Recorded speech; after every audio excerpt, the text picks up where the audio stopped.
Hello everyone, welcome to the Newsbrowse News broadcast. A US F-15 fighter jet shot down over southwestern Iran last month was likely hit by a Chinese-made shoulder-launched missile, according to three sources familiar with the matter who spoke to NBC News. This incident, the first time in decades a US fighter has been downed by enemy fire, is currently under investigation by US officials. Sources also suggest China may have supplied Iran with a long-range early warning radar, YLC-8B, capable of spotting stealth aircraft.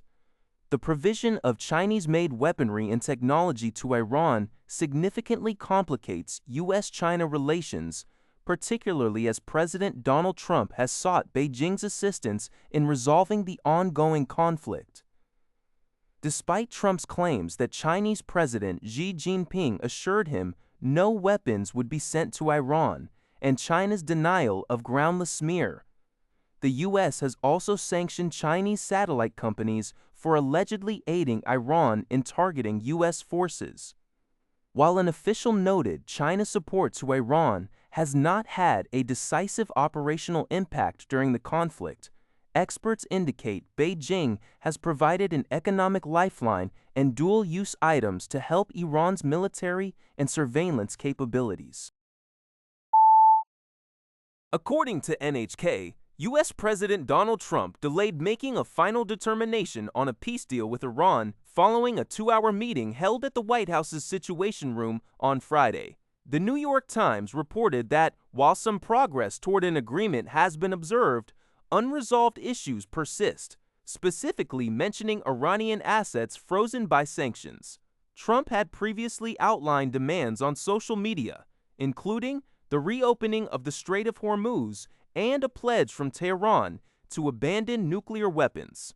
However, Iran's Fars news agency quoted sources refuting Trump's claims as a mixture of truth and lies, stating that nuclear issues are not part of the proposed deal. Iran has set its own conditions for advancing talks, demanding the immediate release of $12 billion in frozen assets and a full ceasefire in Lebanon. An Iranian foreign ministry spokesperson confirmed that no agreement has yet been reached, despite U.S. officials indicating on Thursday that a tentative deal for a 60-day ceasefire extension and the start of nuclear program talks had been in place. According to Sinuanet, the U.S. Department of the Treasury's Office of Foreign Assets Control, OASE, announced Friday, May 29th, the sanctioning of an Iran-based procurement network.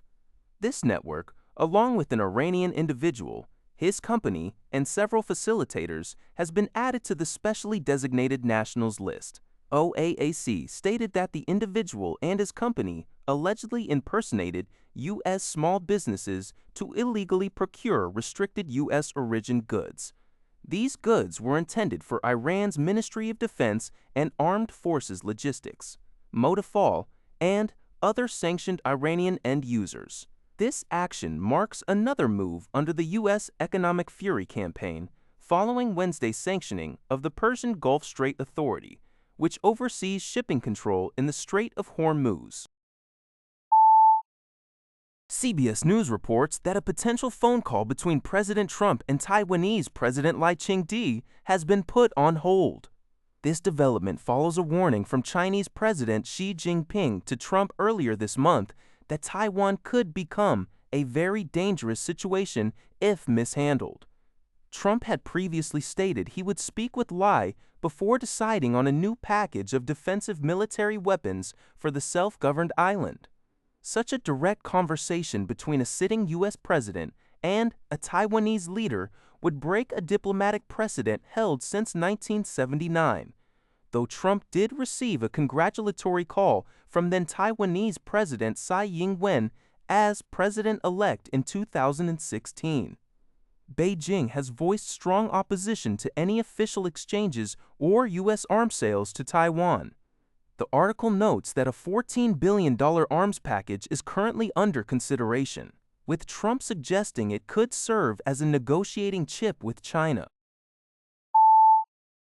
CBS News reports that a Blue Origin rocket, described as taller than the Statue of Liberty, exploded spectacularly in Florida on Thursday. This incident resulted in the loss of years of development work and millions of dollars. The destruction of what is identified as a Blue Origin New Glenn rocket is considered a significant setback for the United States in the ongoing space race against China. The report was provided by Mark Strassman. That's all for this video. Thank you for watching. See you in the next video.